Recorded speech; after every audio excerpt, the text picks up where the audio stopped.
Hello everyone, I'm Nurjeen from Kurdistan. I'm very glad that I can reach Kurdistan Voice to the 27th conference of the states parties to Chemical Weapon Convention. So, in order to eliminate the Kurdish presence in Erbil Governorate, 83 raids and artillery shelling were targeted on more than 65 villages.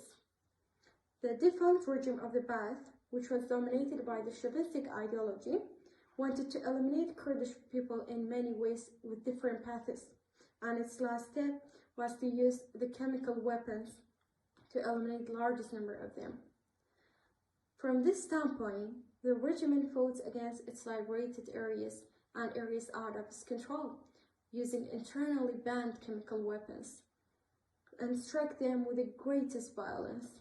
The regime dealt with the liberated areas with chemical weapons after 1987 until the end of August 1988, ignoring humanitarian issues, even especially defenseless citizens, women, children, and elderly. Even the animals, birds, plants, and farms were not safe from its deeds and plans. According to the reports from the Iraqi Ministry of Defense, the regime obtained chemical weapons in October 1983, but did not use them against Kurdistan people for unknown reason. The regime used all kinds of chemical weapons against the Kurdish people in its last plans. It has been noted that most of the raids and assaults start at night and having the largest number of the victims.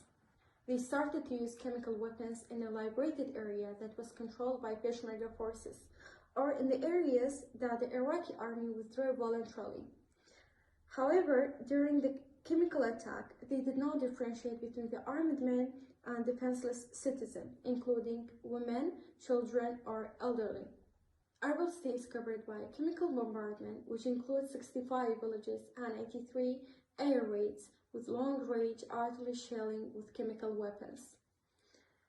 In that operation, more than 335 were killed and 500 were injured by nerve poisonous gases, causing the body to burn both internally and externally. Some of the villages were attacked several times, including Balisan, Dolis Maqoli, Rawandiz, Barzan, and Mazuri Bala. On the 16th of April 1987, through 20 raids with 12 planes on the village of Balisan, again 186 people were martyred, and most of them women, children, and elderly. During their transportation, 265 injured were kidnapped by terrorists of the regime, and only 66 bodies were found after spring uprising in 1991, inside the headquarters of the military corps near Erbil. This bombing operation were carried out during the Bad and Pal operation in April 16, 1987. During the regime trial, despite the presence of all evidence for using the prohibited weapons, Saddam Hussein was not executed for this heinous crime. But for the Duqail crime, the Iraqi government did not make any official apology, and although it was provided in Article 132 of the Iraqi Constitution 2005 to compensate all the victims that occurred at the hand of the former regime, it did not compensate the family of the victims. Finally, I hope I can convey Kurdistan voice in this conference. Thank you all for your listening, and I appreciate your attention. Goodbye.